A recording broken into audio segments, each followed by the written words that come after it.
Welcome to Chiropractic Science, where you get to hear interviews with leading chiropractic researchers from around the world. Hear about chiropractic research from the authors in plain English, not through the media nor a middleman. My name is Dr. Dean Smith, and I am the host of Chiropractic Science. I'm a full clinical professor in the Department of Kinesiology and Health at Miami University, and I'm also a chiropractor in Eaton, Ohio. My research interests relate to understanding how chiropractic affects motor control and human performance. Today, I have the privilege of interviewing Drs. Malea and Josh Haworth. But before we get to the interview, I wanted to thank all of you who have subscribed to Chiropractic Science, and I'm especially appreciative to all of you who have contributed 5-star reviews on iTunes. iTunes reviews really helps others to find out about chiropractic science. So if you like the show, please take a second and write a review. It will support chiropractors everywhere. Here's a review from Rabito, who says, "The best. As a third-generation chiropractor currently finishing school, this podcast is exactly what I've been looking for. Hearing cutting-edge information from the superstar researchers that have elicited it is profoundly inspiring. I'll be a listener for life." Well, thanks, Rabito, for your review, and I look forward to sharing your iTunes review in a future podcast. All right, on to the podcast. Well, let's get on to the interview with Drs. Malea and Josh Haworth. Dr. Malea is a research associate at Parker University in Dallas, Texas. He graduated from Parker in 2018 with a doctorate in chiropractic and is currently pursuing a PhD in motor control from the University of Houston. His current research interests are in sensory motor integration, postural control, and adaptation, as well as the neural mechanisms of manual manipulation. His overall goal is to help expand the foundational mechanisms and practical applications of manual joint manipulation as it relates to movement and neural rehabilitation. Dr. Hayworth's research focuses on the mechanisms responsible for the integration of sensory motor information in the production of human behavior. He uses eye tracking combined with motion capture and posturographic measures to identify motor strategies used during daily tasks like upright standing, walking, and interpersonal communication.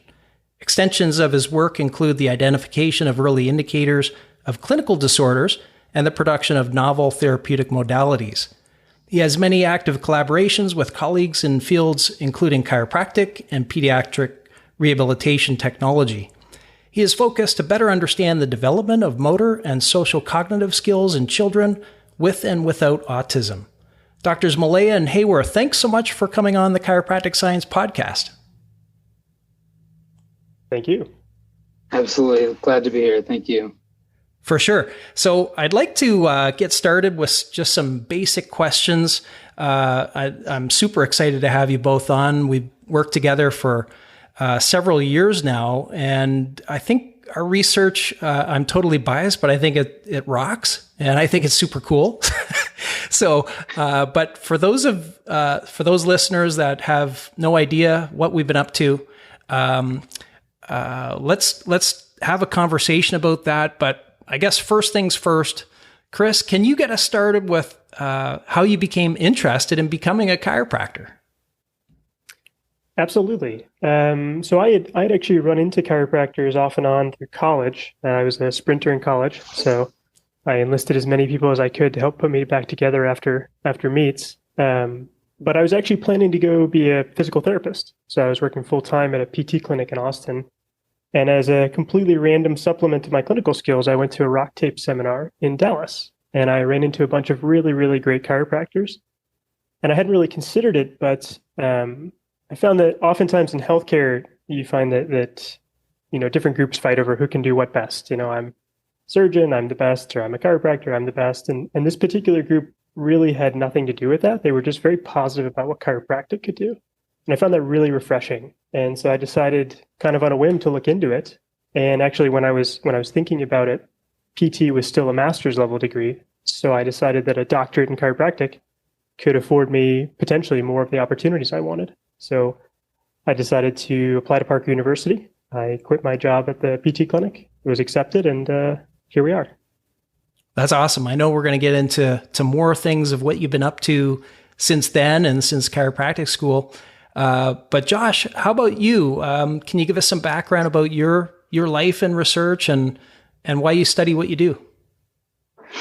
Yeah, so my life is really a driving force, the experiences I've had, and the ambition I have to understand how and why the world works. What do I need to do to get better at the movement skills that I'm trying to learn? I actually grew up with a congenital skeletal deformation, leg Perthes disease, that had me in a cast in a wheelchair for a couple of years as a child. So I kind of had a distance perspective on what it was to move and learn how to move. I was still an athlete in high school as a wrestler and cheerleader in college. And in both of those sports, you kind of have to move intentionally with a cooperative agent. As a wrestler, you're trying to win the match. As a cheerleader, you're trying to win the skill that you're trying to execute. And so I kind of had these experiences and just had a burning drive to understand how does the brain predict the outcome of an attempted movement, controlling the muscles, moving the skeleton, having a competition or cooperation. And so at the time I was pursuing medicine or physical therapy as a profession, and had an opportunity in a biomechanics lab there at Miami University, and kind of fell in love with the discipline and just being able to measure movement. And, it just kept going. I had an opportunity, thrived, loved it. And here we are. Added some complexity math, chaos math, complexity science perspectives to it. And met with this great team of chiropractors and continue on trying to figure out what it is to create movement intentionally for outcomes. Currently applying that perspective to many different clinical cases, osteoarthritis, cancer survivorship, autism, perseverative behavior, and trying to find the path to champion for physical medicine through research. Great. That's awesome. So thanks to both of you for that. And I guess, Josh just brought it up about essentially how we got together and whatnot. So Chris, maybe you can wrap it up for us. Tell us how we all got together through Katie Pullman. And it's really a show, I think, sometimes between the three of us, how this works. So can you tell the audience how we all got together? Yeah, so this is a really funny story, actually. And this is actually a bit wrapped up into how I got into research. I was actually in a class at Parker the trimester before starting clinical work, and I had gotten tired basically of having questions that everyone would say, we don't know the answer to that. And oftentimes I would get something along the lines of, maybe you should do a study on that, or I kept getting directed towards the Parker Research Institute. And so finally, on a complete whim, I turned to my friend Cody Powell, who you both know, who was co-author on the first paper we had. And I just said, do you want to walk over to the Research Institute and see what's going on? Right? We've got these good ideas. I know nothing about research, but I thought I had good ideas. And let's see what they say. So he's always game. So we kind of trundle over there. And as it turns out, students didn't really seem to do things like that. So everyone was very kind of surprised and perplexed. We'd walked in, and we actually got right in to see Katie, Dr. Catherine Pullman, who's the director of research at Parker University. And very funny, she promptly told us that they couldn't take any additional student projects. And we thanked her, and we went back to our class and stopped thinking about it. And about a week later, I got an email from her that said they'd completed a few projects ahead of schedule, and if I was still interested, that we could kind of go forward with it. And Cody and I had just entered midterms, and we were trying to get ready for clinic, so we basically said, no way, right? Like, it'd be really silly to add more work. We got to focus on clinic. And so I actually went over to talk to Katie with Cody, and with every intention of saying thanks but no thanks, and then going on our merry way. And we all sat down and we started talking. We talked for an hour or so. And we really got swept up into each other's enthusiasm for the topics we had and the ideas. And so we decided that we'd just go ahead with it. We'd give it a try. And because Katie didn't have any dedicated expertise in motor control, she very kindly asked if she could bring you in, Dean. And I very quickly agreed to that because, again, I had no idea what I was doing at the time. And then you brought in Josh, who you knew from before. And as it turns out, we all got along incredibly well, and we found we could really work well together. And in my completely biased opinion, we've put out some really interesting work. Absolutely. I couldn't agree more. And, these events happen for a reason. I'm convinced of that. And you're right. I think it's some interesting trajectories we're on in terms of research and life. And so why, I'm curious, I know why I study motor behavior. Josh gave us a little bit about why he's interested. Chris, what brought you into this sphere? I know when we first started talking, you're right into the neurological model of chiropractic. So how did you get interested in these types of questions?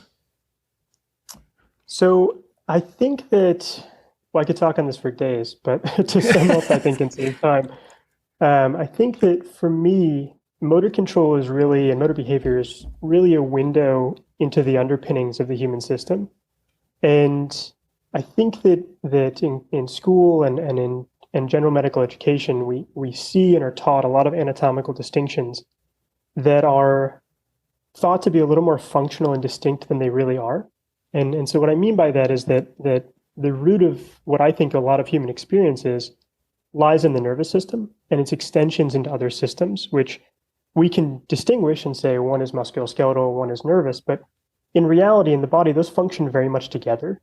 And so for me, motor behavior is very much a blending of those fields in that it's examining kind of the full system and saying, how do we get from, a thought or a sensory integration, sensory input integratively then to a motor output. And so as it relates to chiropractic, I've seen some very, very amazing things happen in clinics that I don't think can be fully explained by either a purely neurological model or a purely musculoskeletal model. And so I think motor behavior then for me, and in my opinion, was very much the in-between and the blending of the two that would let me go in and test and learn about those. Yeah, I totally agree. Josh, I'll bring you in now. I basically roped you into this collaboration. Literally. No, you were a willing participant for sure. Like right away, I think as soon as I mentioned it, you were right on board. You've been around us now for a while, and you've been around chiropractic now for a long time. What's the draw for you? Yeah, I think Chris didn't say it this way, but I feel it this way as a scientist and as a person, I don't know, let's go kind of mindset. I'm just constantly, passionately curious about how people do anything. I'm curious about the distance between intentionality and habitual behavior. And I know one of my, I think, intentional keys of my personality and my professional life, but it's also habit for sure, is that I don't know, let's go mindset. And so, Dean, you invited me to participate, and of course I'm going to say yes.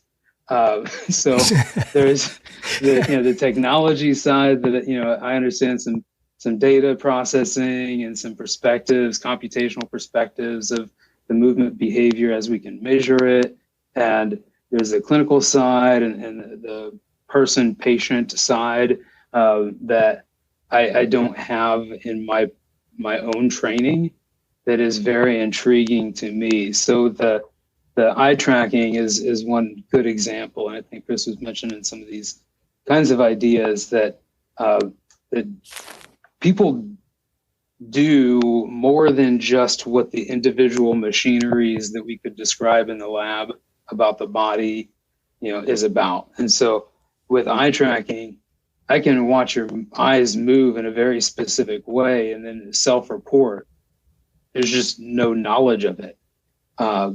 And so having your guys's perspectives interacting with patients and knowing disease processes is just something I don't have professionally in my own wheelhouse. And I think it's just a really cool merger of skill sets.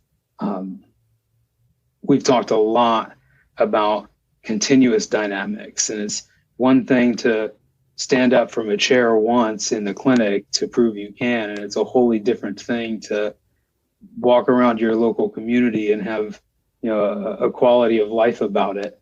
And I think in my perspective, in my experience, especially the two of you, is that patient-centered, real manifest of quality of life because of the care and treatment and the science around that is something that I really like in our collaboration. So that really hooked me in right away to this team. Great. So I want to continue this conversation. I think we're well on our way to people understanding, why we got together and how we have gone about some of these studies. So let's bring in our first study that we did together.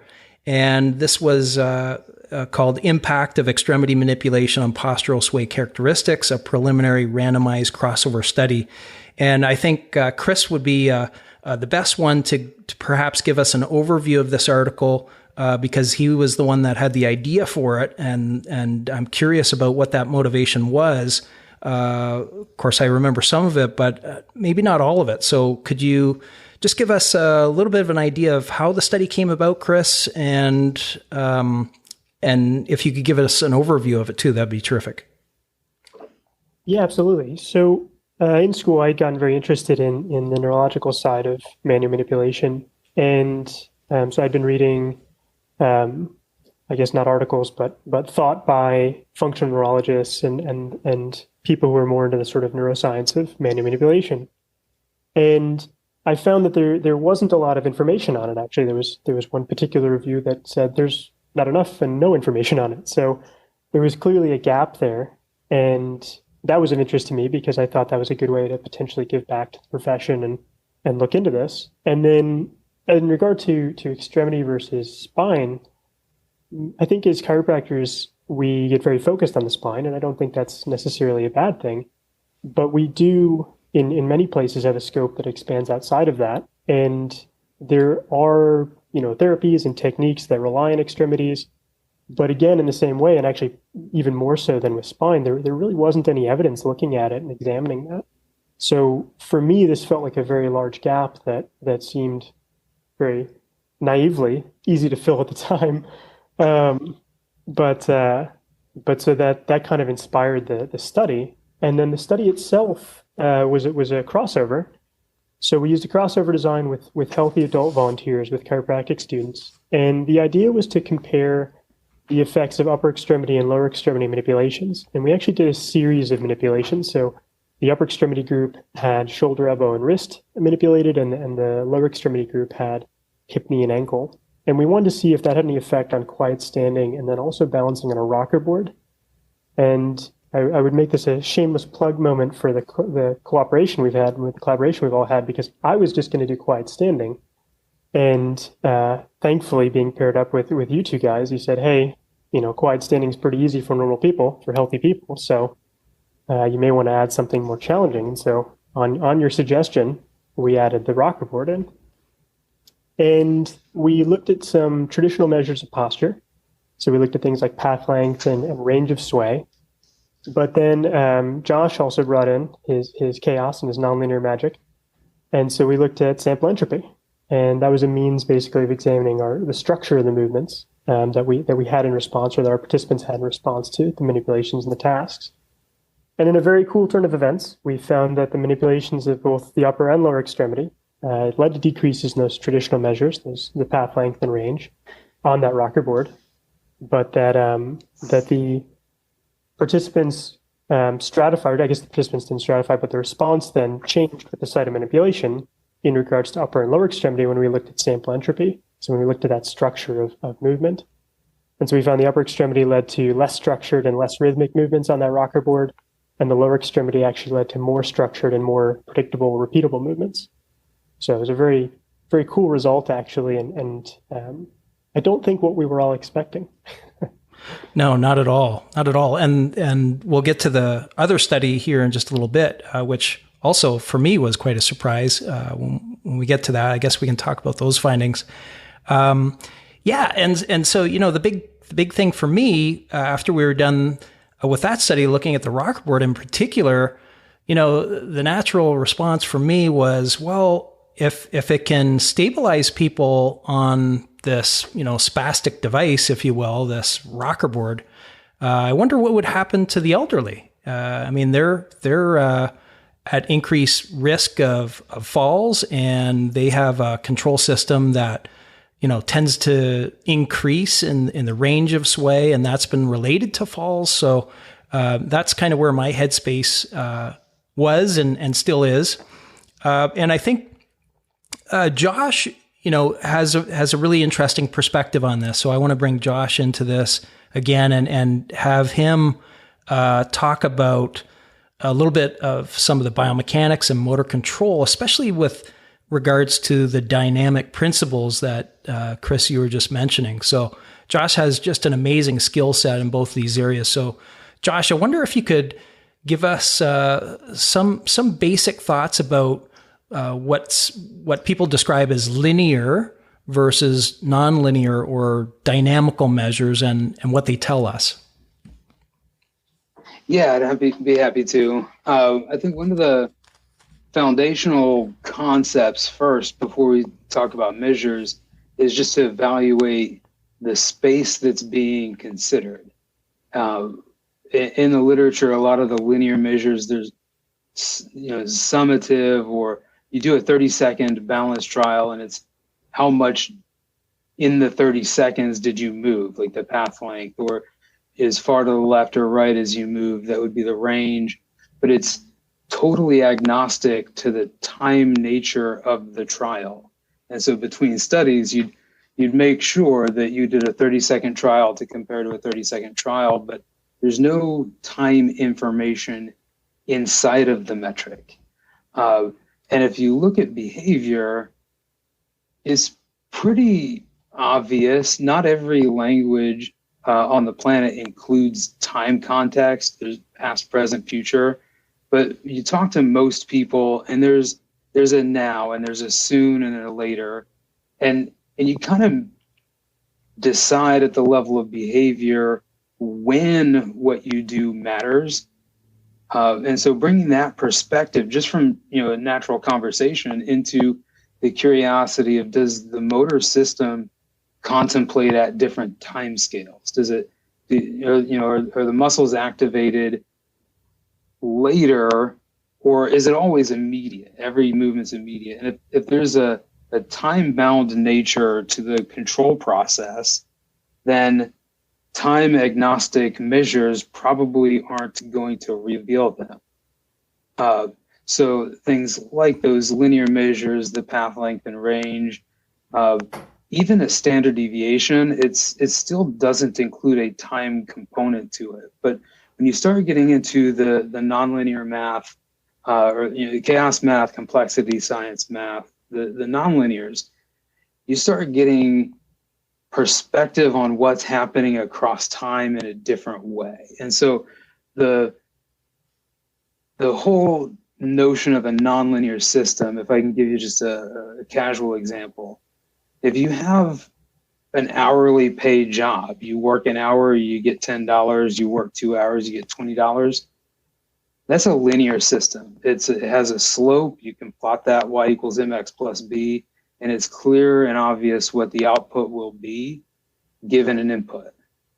But a nonlinear system would be something like, I don't know, maybe if you were an Uber driver or a bartender or a server at a restaurant, where there's more than what one parameter that goes into it. There's different scales and different complexity to it. So the day of the week that you're working, or the time of the day that you're working, or whether it's raining or snowing, there's many things that factor into it. And so that nonlinear system, if you look at the flow of one parameter, you might get kind of a wiggly line instead of a straight line. And so there's different kinds of statistics like the sample entropy, or there's many of them. Correlation dimension is one, or the Lyapunov exponent would measure like the cyclic nature of a behavior. We've got these different tools that we can start probing and kind of asking, was this a short control process, or a soon in time amount of control? Is control spread out across different time scales? Is it the same behavior over and over and over? And that's just a fully different thing than the linear perspective, the summative measures. And so in my view of it, that affords a different situation that we can be interested in. And so, as Chris had mentioned it, he was looking originally at this study as just static stance. And there was a comment, I think, that would be easy for a normative, healthy person. And I think that's generally accepted. Putting them on rocker boards makes it harder, but it also, in a sense, makes it a very completely different thing. So when you stand on the ground, it's flat, it's constant, it's predictable, and it gets canceled out in the control equation. But once you stand on a rocker board, there's a variability, there's a response from the environment that it just makes it a different control equation, at least from my perspective. And so I think that nonlinear skill set, that toolbox, really just adds different, microscopes that you can see through. And my intention in my research is just to use also those microscopes in different tasks than would otherwise be available, like walking on different surfaces at a time. People transition from the parking lot to the lawn when they go to the park. And that transition is kind of messy. So having tools in your calculation toolbox that can measure messy is pretty useful. Absolutely. And, I guess the thing that really attracted me when I was going through my graduate program to this dynamical nature of human movement was, at the time, there was a set of literature that looked at static measurements of posture. So high, right shoulder higher than left type of thing, right hip, higher than left hip. And there seemed to be some indication that, that might be associated with neck pain or what have you. But this whole way of looking at the dynamics of human movement in terms of postural sway and what you're talking about, Josh, in terms of chaos and complexity really got me thinking that this is something that we probably can and should do within clinical treatment, that there's something there. And I remember thinking and reading about studies, for example, those patients with Parkinson's who had more of a regular oscillatory sway pattern compared to healthy controls. And I remember thinking that this is interesting.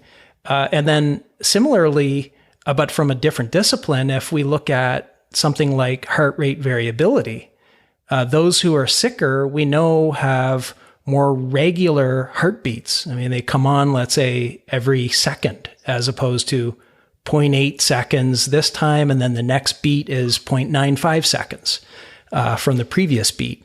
And so it just seems that some degree of variability is important, that it's related to health, and that we could capture this by looking at posture. So that's kind of where I came into it. And I think maybe that's why we get along so well. Yeah. And Dean, I think you mentioning too, the dynamical nature And this resonates, that time compartmentalization, but it's the behaviors that we're really most interested in, like standing as you do a task, walking across the parking lot. These are continuous behaviors. They are inherently self-informing. So as you take one step, you're creating the past of the next step, right? So every effort is connected to the next one and the previous one in a real way. And it's a very different thing that if you throw one dart, you could walk away and never throw a dart again, but it's isolatable. But these continuous behaviors like walking, and that's where we see a lot of accumulated fatigue or chronic pain or fall events when the cycle goes awry. And I think that's something that I was trained also, through my doctoral program in Omaha, to really look at dynamical diseases separate than an acute injury state. And so, yeah, I think we're in this really cool space where we've got these great different perspectives that add together. Yeah, definitely. Chris, any thing to add to that discussion?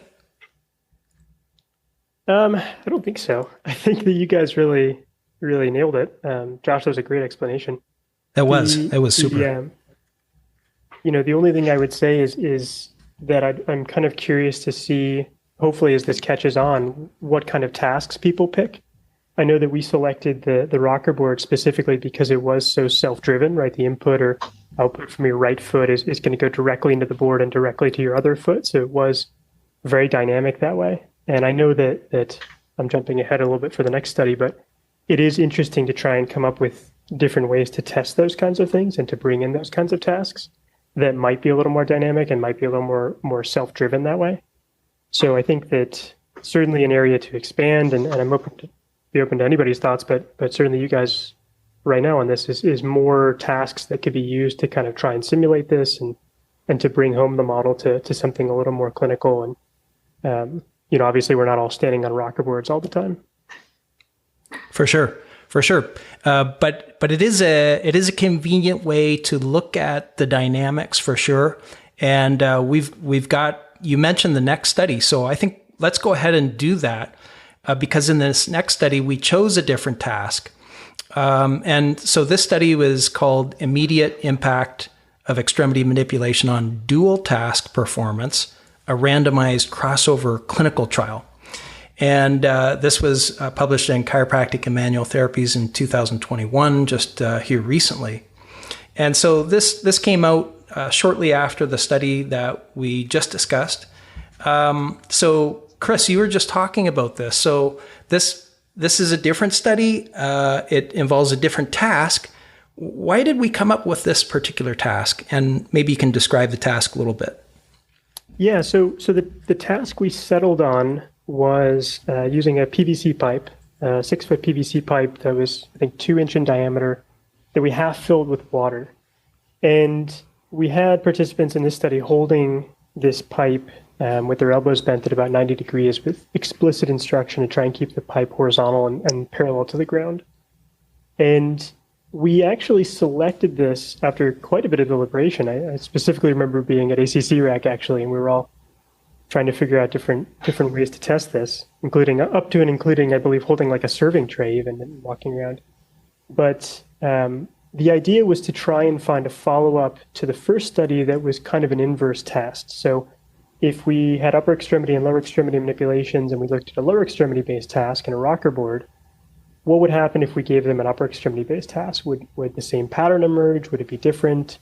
Is it going to be task-specific? That sort of thing. And so we're trying to find a dynamic task that I wouldn't say it was analogous, or I guess analogous is probably the correct word, analogous to the rocker board, that would force someone to be in constantly seeking for an equilibrium that way.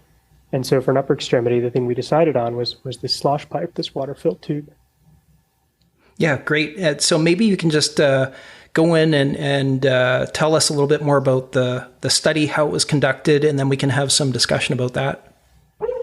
Yeah, so we did sort of a similar crossover design, looking at healthy volunteers, healthy adults, and we did a crossover again with the upper extremity and lower extremity manipulations. This time, we actually did bilateral, so we did the same series, but we did both arms or both legs.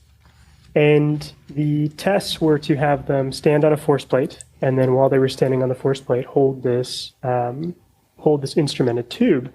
And we looked at the traditional measures again: path length, range, root mean square, and then also sample entropy for the standing, so the standing on the force plate as well as the tube itself. We added in also an eye condition here, and we wanted to see basically if eyes open or eyes closed would have an effect on the performance of this task and then potentially on the manipulation. And this was another very cool and potentially counterintuitive finding, I think, which was that we found that there really was a big interaction between vision and the performance of the balancing task. But very interestingly, it was more mediated by eyes being open than eyes being closed, which we expected to be, I think, the opposite. Yeah. Yeah. At least I thought so. Yeah. Yeah. So go ahead. Yep. No, just that was effectively how we came out on it, and as is typical, I've found in research at this point, I think we walked away with more questions than answers. But well, I think that's totally true of almost all research I've been involved in. That there's tons more questions, and I think that's good. I guess that means we've got many years of things left to investigate. So I see that as maybe some job security. So I like that. Yeah, I mean, definitely the thing with the eyes, that people did better with the eyes open. I guess my thought, I'll just start with some discussion here. I was kind of thinking that, one of the things that we think about in chiropractic and manual therapy in general is that what we do is we seem to stimulate receptors, proprioceptors, Golgi tendon organs, muscle spindles, etc., and that afferent barrage of information into the central nervous system seems to be a key mechanism for how chiropractic and these manual therapies might exert their effects on the system and change motor behavior in that regard as well. But when we saw that when the eyes were open, that had its greatest effect on this tube balancing task, that definitely blew me away.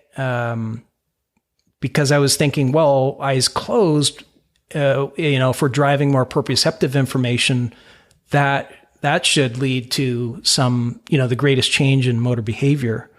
But I guess what it does is, it opens up the possibility that there's some kind of interaction with the visual system, and now we can probe that, a little bit in greater depth there.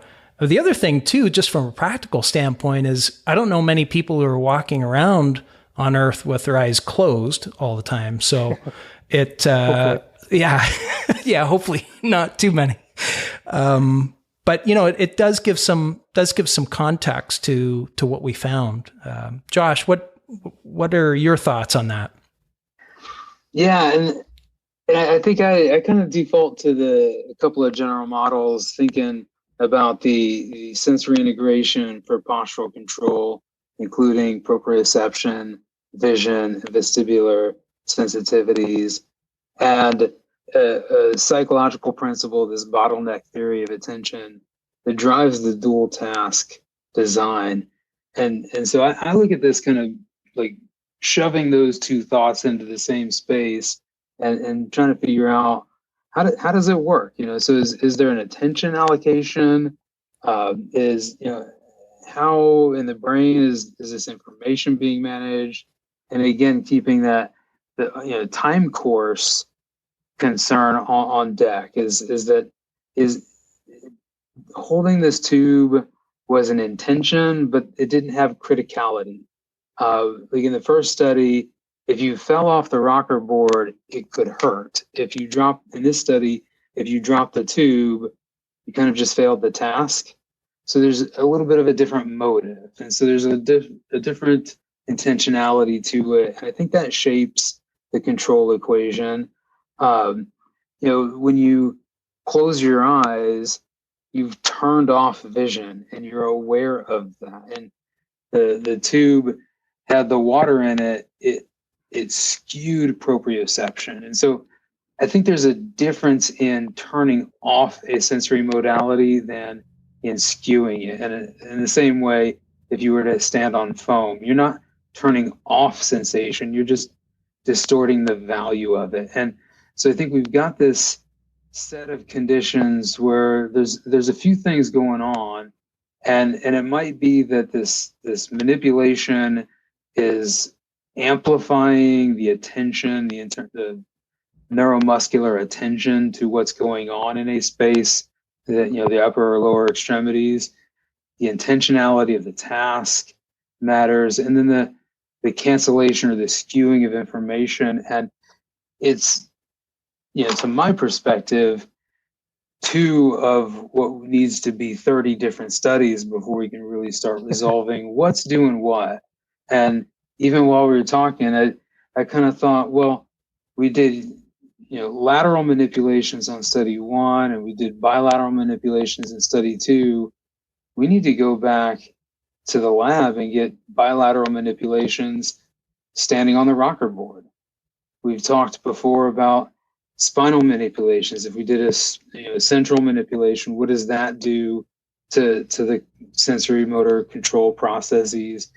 I think we're 20 or 30 studies away before we can really kind of capture what is the manipulation doing to these control processes under different contexts, with different intentionalities and different confounds, like the rocker board versus the tube. They are the closest we could figure out at the time to each other, the most proximal analogs, but they are not the same thing still. So we're still also trying to figure out, what is that upper body analog to the rocker board that has similar criticality, or that has the same heft or feel, and should simulate each other on the different extremities. So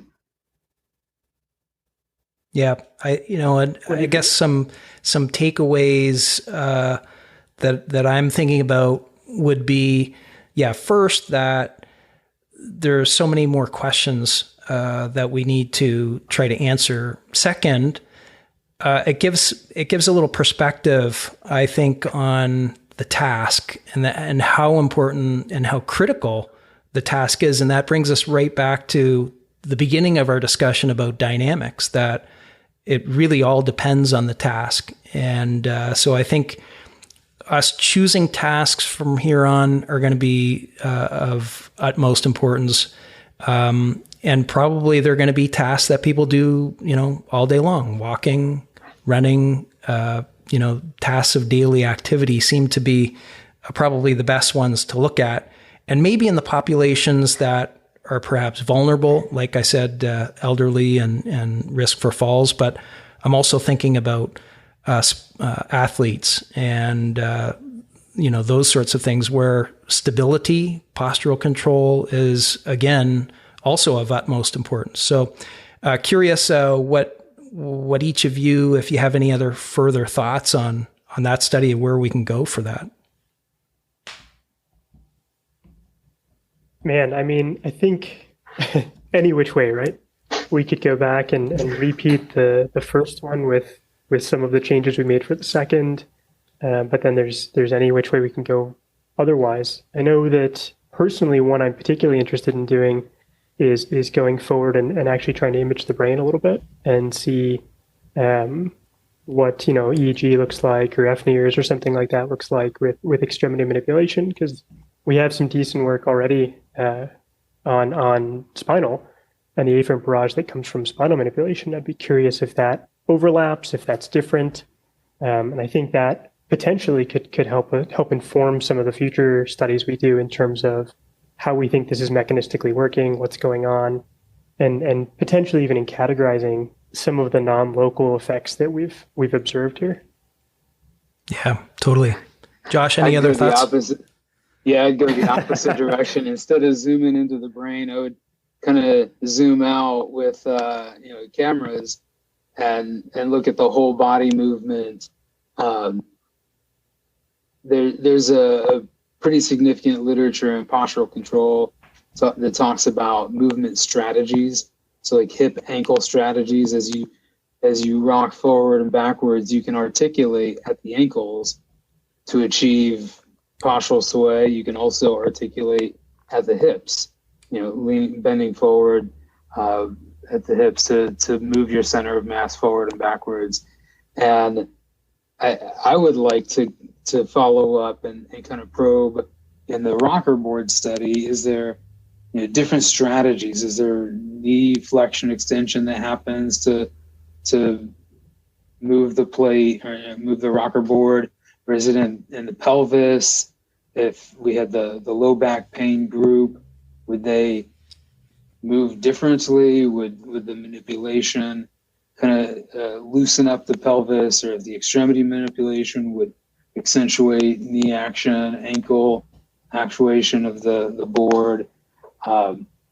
And even with the upper limbs, that you can rotate the tube by doing bilateral elbow flexion extension, coupled flexion extension patterns. You can also lock your elbows to the side and rock the body sway. If you move your body left and right, the tube will have some rotation as a result of that.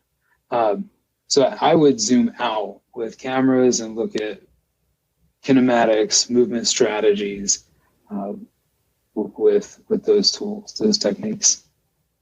Cool. Yeah, I think both are great, and again, just opens it up to a lot of studies. So one plug I would put out there for those who are listening to the conversation that we're having, if you are interested in this kind of research and you want to help us to produce more of these kind of studies, contact me or contact Chris or Josh. We could use funding. So shameless plug, but it's absolutely true.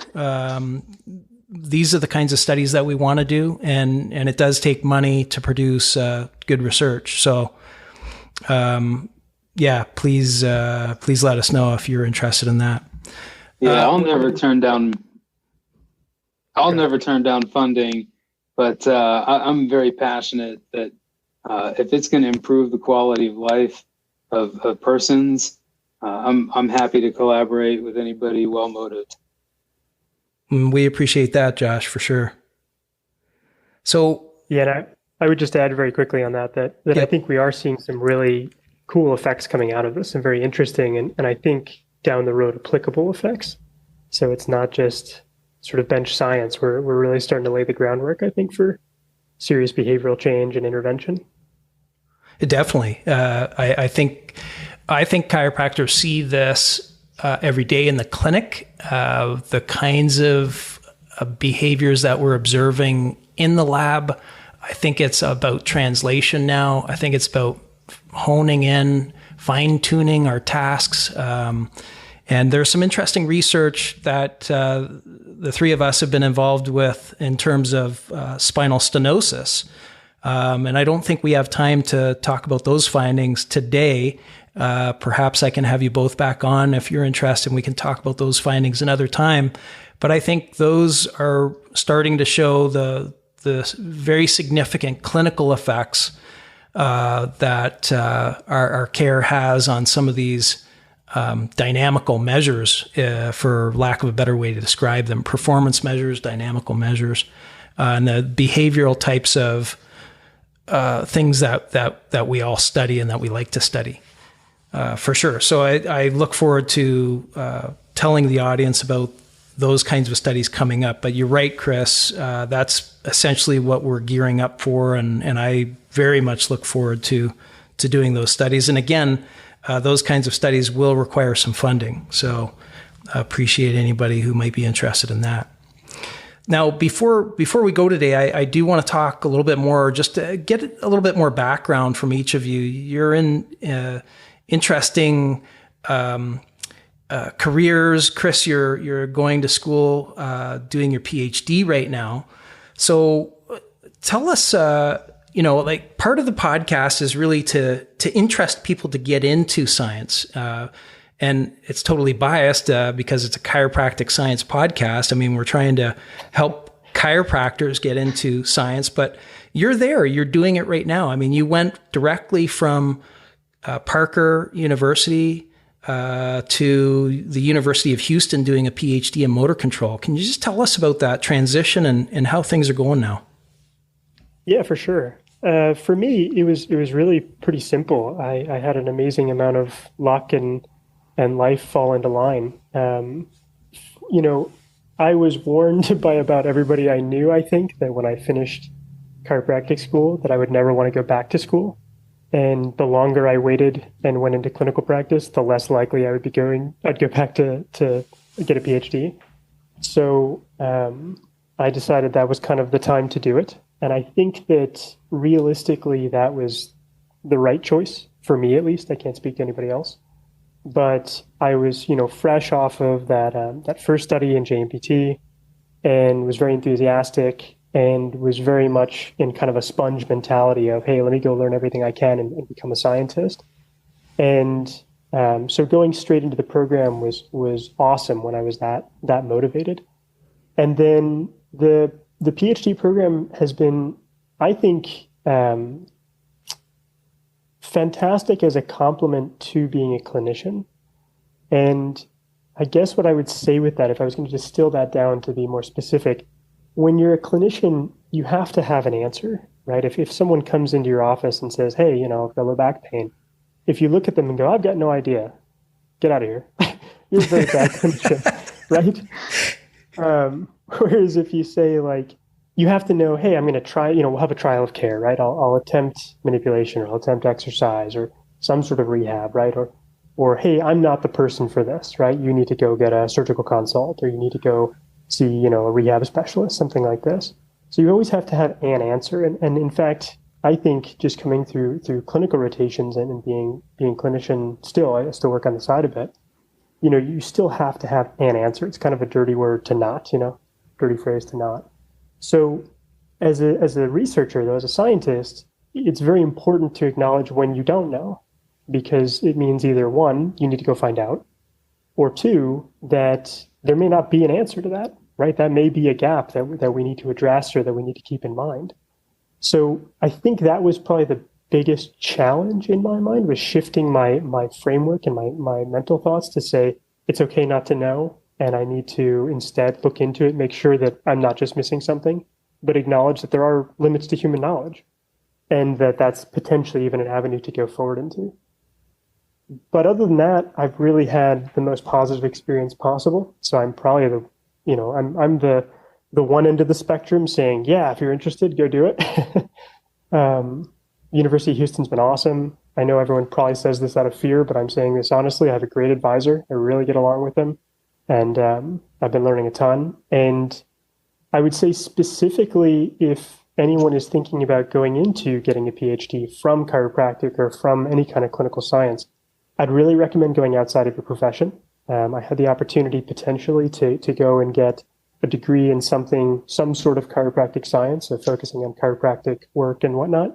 And I think that I've added a lot of perspective and a lot of scientific acumen by going outside of the profession and going into something like motor control at a university that doesn't have chiropractic, isn't necessarily interested in that, et cetera. Yeah, for sure. The clinical program, like you say, and the academic nature of the PhD, they're definitely different.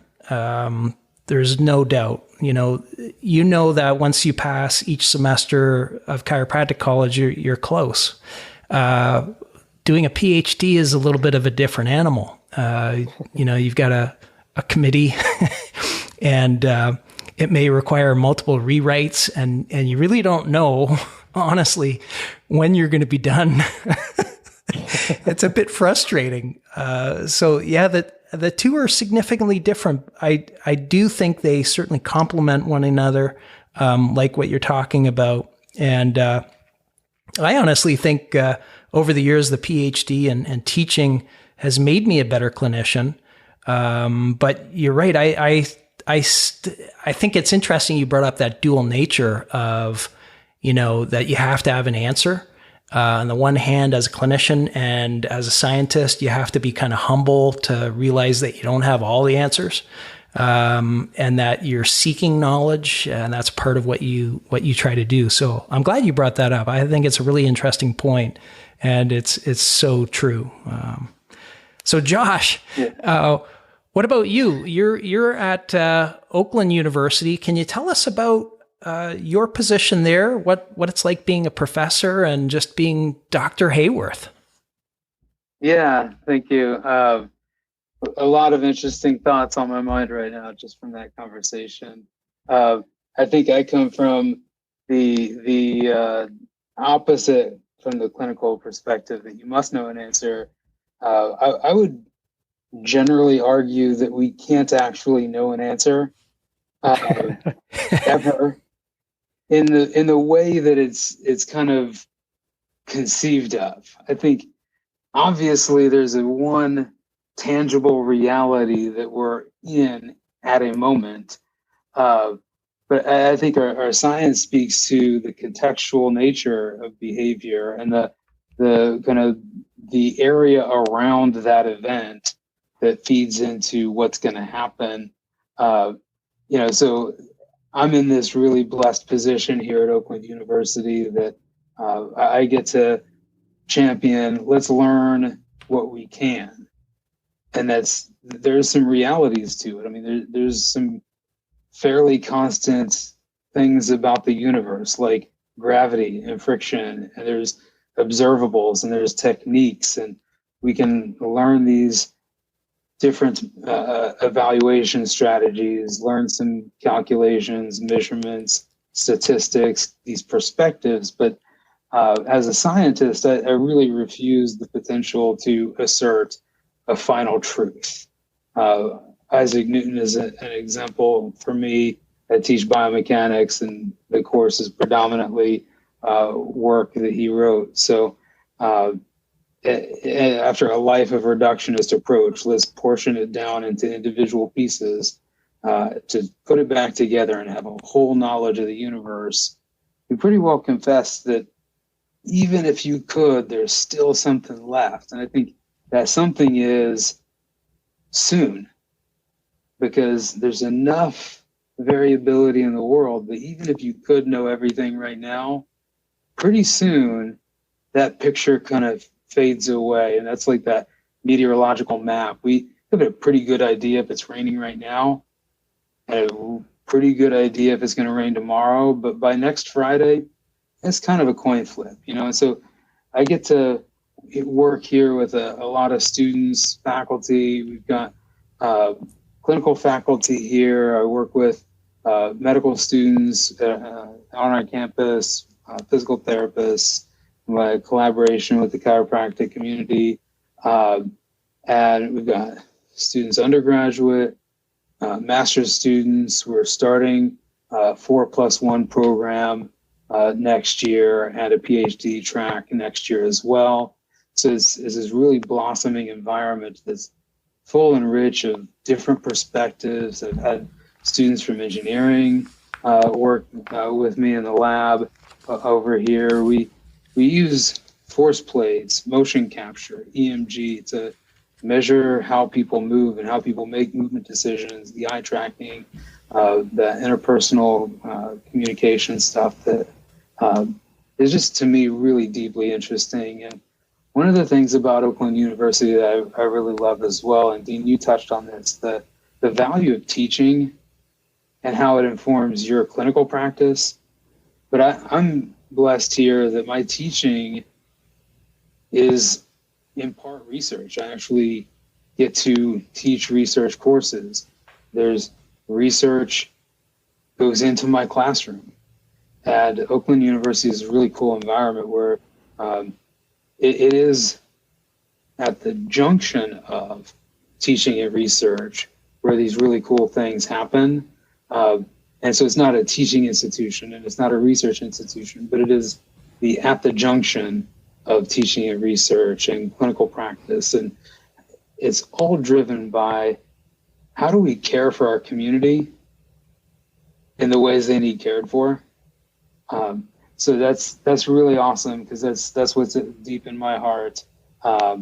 And so I'll do a little bit of a plug too. If anybody's out there listening, interested in pursuing graduate school or undergraduate or collaborations, my advice is to know your passion, work on finding ways to identify communities of people that you can benefit through your work.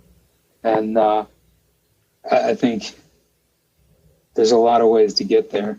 And if Oakland University is of interest, let me know. That's great. And Josh, you may get some chiropractors in the future coming your way for a master's. Yeah.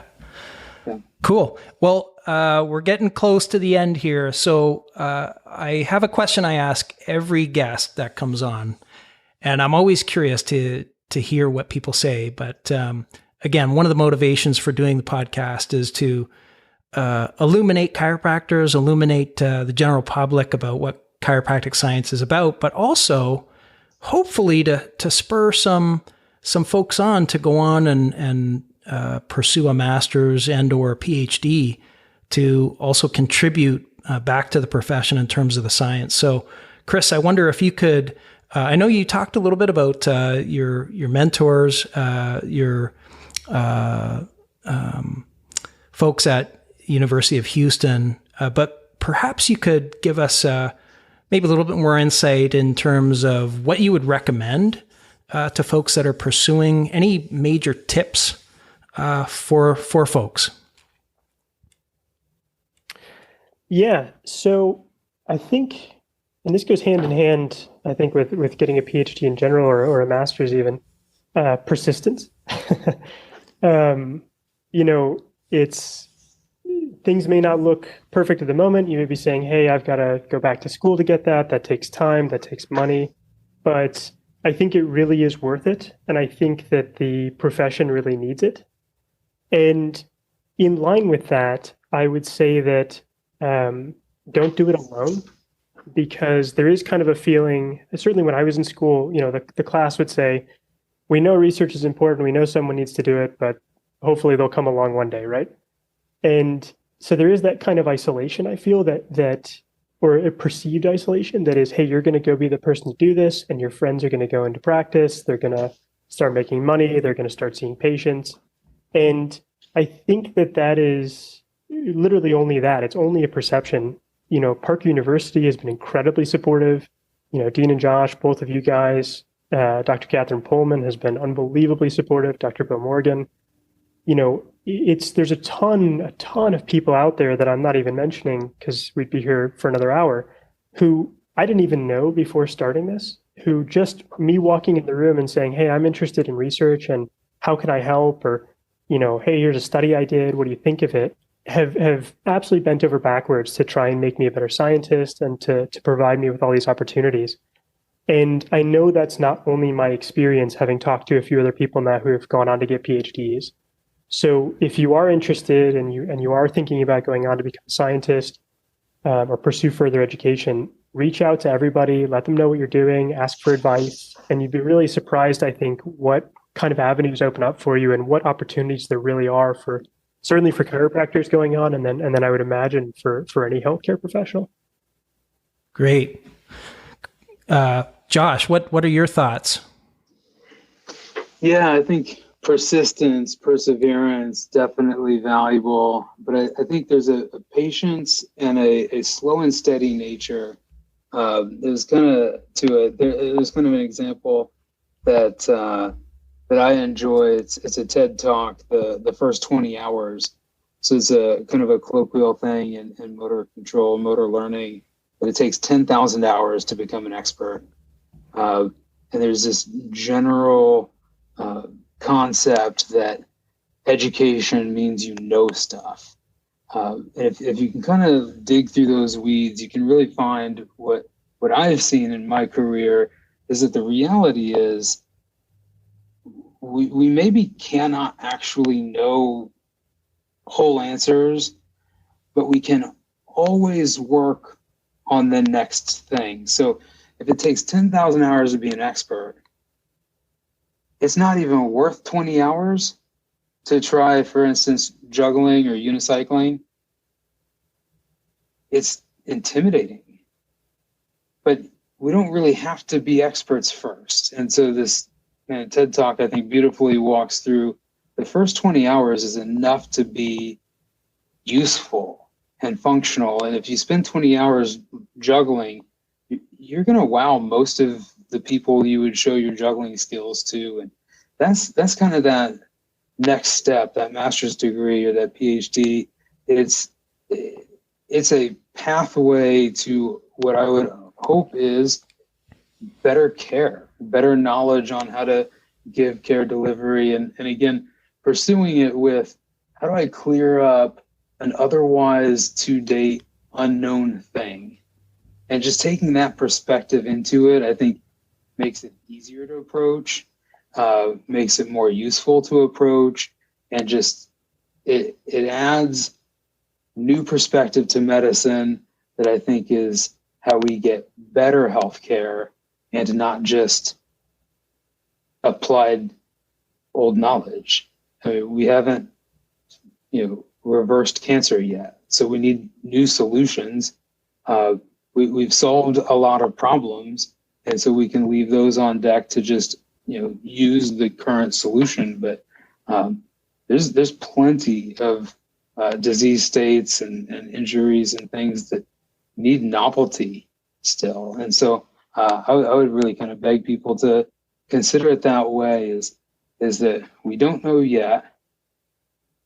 It's worth some effort to clarify something about it. And that could be the master's degree. That could lead to that PhD, and just slow and steady, persistent, diligent effort to caring well for persons we just need that in society. So. Oh, that's great. Fellas, like always, I've really enjoyed our conversation today. I think both of you gave a great overview of the types of research that we're interested in and what each of you are up to. And I think that will give some great context for people who might be interested in motor control and chiropractic, postural control, anything dealing with motor behavior. So appreciate both of you. Appreciate you coming on, and thanks so much for all you do. My pleasure. Absolutely. Thank you. Thanks for listening to this episode of Chiropractic Science with Doctors Christopher Malea and Joshua Haworth. I hope you have as much fun listening to the interview as I had recording it with these two fellas. It was great.